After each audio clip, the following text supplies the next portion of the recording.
What's going on, my Trainer Club? Today we're going to check out the top tips for the Halloween event week 1 in Pokemon Go to make sure you guys are ready and prepped to get shinies, 100% IVs, and everything else that's going to come at you. So welcome to the Trainer Club. Here we go. Welcome back, everybody. Let me know in the comments below, are you guys excited about the Halloween event in Pokemon Go? I am super stoked.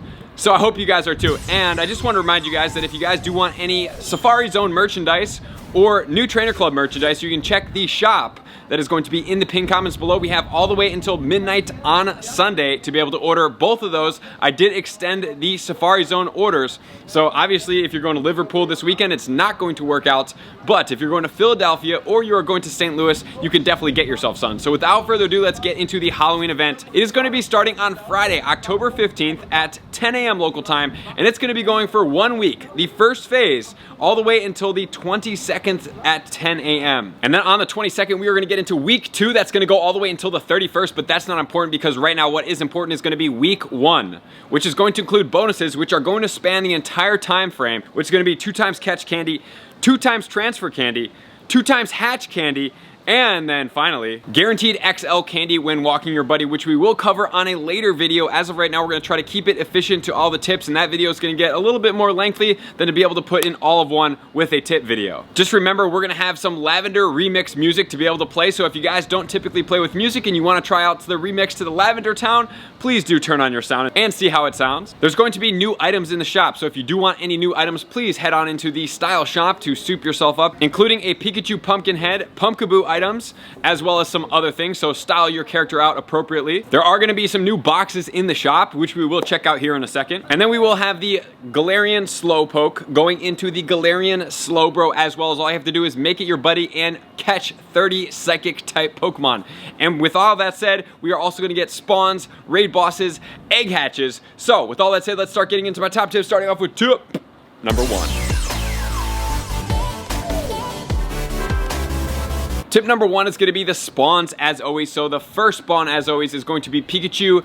That is going to be shiny with a new Halloween hat on. So that is going to be out there for all of you Pikachu hat shiny collectors to be able to add to your collection. And also I just want to point out that if you guys have not gotten to the level on the way to 50, we're going to max out 3 Pokemon all the way to level 50. A great and easy one to do, albeit that it's not the most effective, is going to be Pikachu because it spawns so frequently. So to be able to get 296 XL candy of that specific Pokemon is going to be relatively easy. We're going to have Zubat spawning as well as Ghastly. Both of those have shinies. Drowsy, Spinarak, as well as Miss Drevis all have shinies. We have Shuppet, Piplup, as well as Stunky all have shinies except for the Stunky. Woobat, Yamask, and Gothita.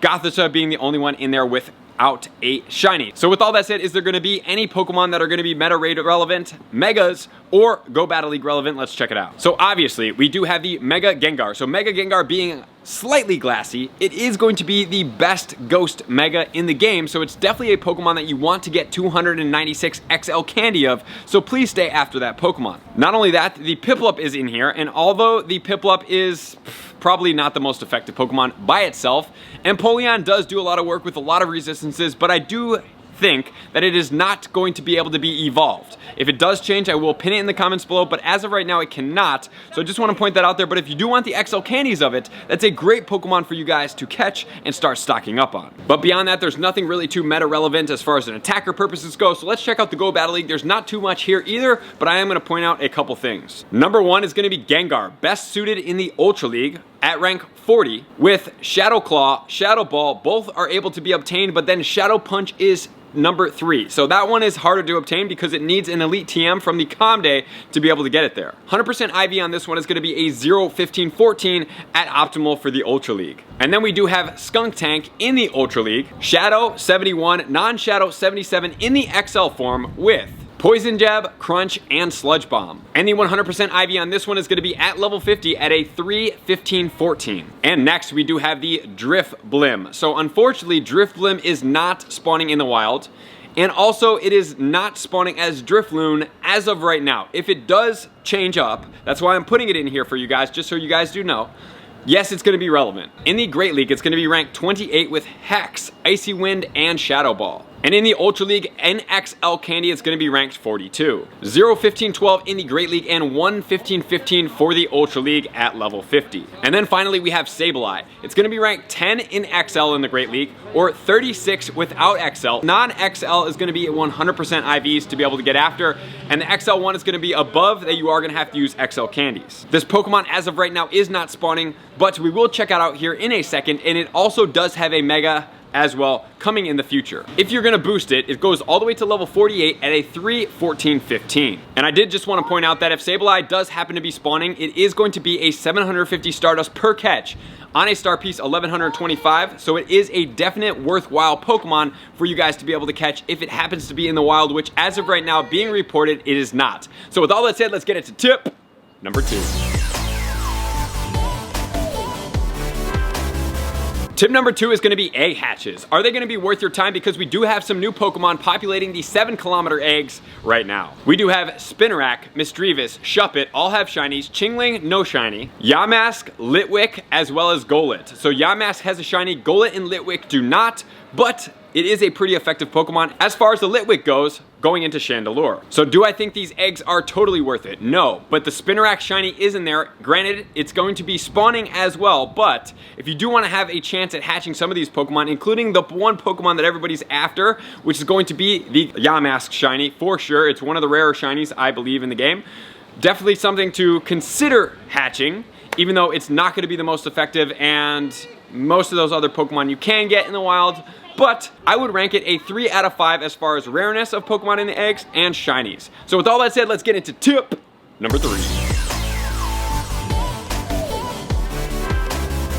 Tip number 3 is going to be the research that's going on in the Halloween event, so let's jump right in. So the time to research is going to include Battle in the Go Battle League for a Sableye encounter, Battle in Go Battle League 5 times for a Yamask encounter, win a Trader Battle in the Go Battle League for a Frillish encounter, win 4 Trainer Battles in the Go Battle League for an Umbreon encounter, and win 7 Trainer Battles in the Go Battle League for a Yamask encounter, for 15 Yamask candy, 15 Sableye candy, 15 Scraggy candy, and that is going to do it for that. And then next, we have the Misunderstood Mischief, number 9 out of 16, which is going to be make 3 curveball throws, transfer 30 Pokemon, evolve 1 Slowpoke. You're going to be getting Slowpoke candy in the quantity of 20, a Slowpoke Galarian encounter, 1990 XP, for a grand total of a Shedinja encounter, 5 Max Potions, and 40 Mega Energy. And then Professor Willow on task number 10 is going to check back in. You're going to get 720 Stardust and 720 XP. And then for What Lies Beneath the Mask, catch 40 Ghost-type Pokemon for 400 Stardust, transfer 9 Pokemon for a Duskull encounter, and make 9 nice throws for an Ultra Ball in the quantity of 9. Yamask encounter, Yamask 100% IV is going to be 424,000 XP and 9 Nanab Berries. In stage number 2, we're going to get catch 40 Ghost-type for a Pikachu encounter, make 9 Curveball throws for 490 Stardust, and use 49 berries to help catch Pokemon for a Bayonet encounter, for grand total rewards of Yamask encounter, 4,000 XP and 9 raspberries. And then in stage number 3, we have catch 40 ghost type Pokemon for 400 Stardust, catch 9 different species of ghost type Pokemon for a Marowak encounter in the Alolan form, and make 49 great throws for 49 Pokeballs, for grand total rewards of a Yamask encounter, 4,000 XP and 9 Pineapple berries. And then finally, we're going to be collecting rewards for 4 times for XP, and then we're getting Yamask candy, and 4,900 Stardust. So with all that said, that's going to be the research that's out. Now let's get it to tip number 4. Tip number 4 is going to be the field research going on during this event space and what's going to be the ones to look out for. We have catch 9 Pokemon, which is going to be either a Drowsy or a Gothita encounter. Drowsy does have a shiny. Catch 5 ghost types. This is going to give you either a Piplup or a Pikachu encounter with their costume on, and they have shinies. Catch 15 ghost types. Looks like it can be either a Drifblim. Remember, that is a tier 2 task. So what I would suggest doing is giving that Pokemon a berry and saving up all those tasks, stacking them. If you want to know how to do that, do it up here to be able to get you more Stardust on the next Stardust boosted event. Obviously, it's going to be a little bit of time for the next Calm Day one, but there may be a boosted Spotlight Hour 2 times, or you can just wait and stack all the way up to 100 and be able to optimize right there. Or it's going to be a Yamask encounter. Remember, Yamask 15 level is going to be 420. Make 3 curveball throws is going to be a Spinarak. Send 3 gifts is going to be a Zubat encounter. Both have shinies now. Remember, Spinarak is the new shiny. Spin 3 Pokestops or gyms is going to be a Spinarak encounter as well. And spin 7 is going to give you a rare candy. Pretty easy to do for 1 rare candy. It is going to be free, obviously. So that's going to be the field research. Make sure the Drifblim is the #1 that we're going after. I wish we did have a Sableye because that would help us max out. But with all that said, guys, now let's get into tip number 5. Tip number 5 is going to be focused around the raid battles. So we do have in tier 1, Galarian Slowpoke. We also have the Murkrow, which does have a shiny. Obviously, you can catch that thing in the wild pretty easily, so I'd probably stay away from that. We do have Scraggy. We do have Yamask as well as Esper, and this is going to be regular Yamask. In the next weeks, it looks like we're going to be getting the Galarian Yamask in the tier 1 raids. Tier 3 is going to be Alolan Raichu, Sableye, Bayonet, as well as the grand one that a lot of people must be hunting because of the new shiny with the costume, Drifblim. And then finally, we do have the Giratina Origin form, which is going to be great, as well as the Mega Gengar. And then next week, remember, we do get Darkrai, as well as the Mega Absol Premier in the raids. So that's going to be really exciting for all of us. Remember that Absol can be shiny, and the Darkrai is a mythical, cannot be traded, but it does have a shiny. And then let's finally check out the boxes to see if they are worth it. So for 480 coins, you can get the Creepy Crate, which is going to be 50 Pokeballs, 1 Remote Raid Pass, 2 Super Incubators, and 4 Incenses. So as far as that goes, 480 coins is not that much. It does give you a Remote Pass, and it also gives you 2 Incubators as well as 4 Incenses, so I think it's actually a pretty good deal for the first time that I've ever seen really come out of that, especially with the Remote Pass. But now let's move into the 2 1480 boxes to see if they're going to be worth it. So we do have the Boo Bundle, which is going to give you 16 Premium Passes, 8 Incubators in the Super form, 4 Incenses, and 4 Star Pieces. And then we also have the Pumpkin Pack, which is going to give you 18 Super Incubators, 2 Egg Incubators regular, 4 Incenses, and 4 Star Pieces. So if we are looking at the Boom Bundle, unfortunately, as far as just strictly raid passes, the 20 raid pass per bundle that just went out is going to be the best one that we could possibly get. This one right here has 16. So if you're only looking to do raids, you're not looking for anything else, buying the premium raid battle remote passes on the 3-pack at the 250 coins is going to give you the best bang for your buck, over 170. But if you want extra stuff, we now have 8 super incubators in there, which is definitely going to be worth it, especially if you're going to be hatching 7-kilometer eggs or you just want to stock up on those incubators. And then next we do have the pumpkin pack, which is going to be amazing because of all those incubators. So if you guys are looking for incubators and raids, what I would suggest do is you guys do buy the pumpkin pack, get all your incubators, that's 60 egg hatches, and then just buy the remote passes from there. So with all that said, guys, this event is mainly focused around shinies, and that is going to be what we are getting after. So with all that said, guys, I appreciate you guys being here as always. To all my likers, commenters, subscribers, Patreon members, everybody takes their support, scripts, and participation. Until next level, I'm going to see you guys out in the next video. Peace. I want to take this time to thank everybody who supports me in every facet. It means the world to me, and an extra special thank you to all my Patreons. I greatly appreciate the extra support to continue to allow me to pursue Pokemon Go full time, allowing me to create my daily video uploads in the most timely fashion for everyone's benefit. Plus, I get the amazing experience of sharing my creative processes behind the scenes and raiding all around the globe with select upper tiers. Thank you everybody for being a part of the Trainer Club. You all mean the absolute world to me, and I will see you guys out on the next video.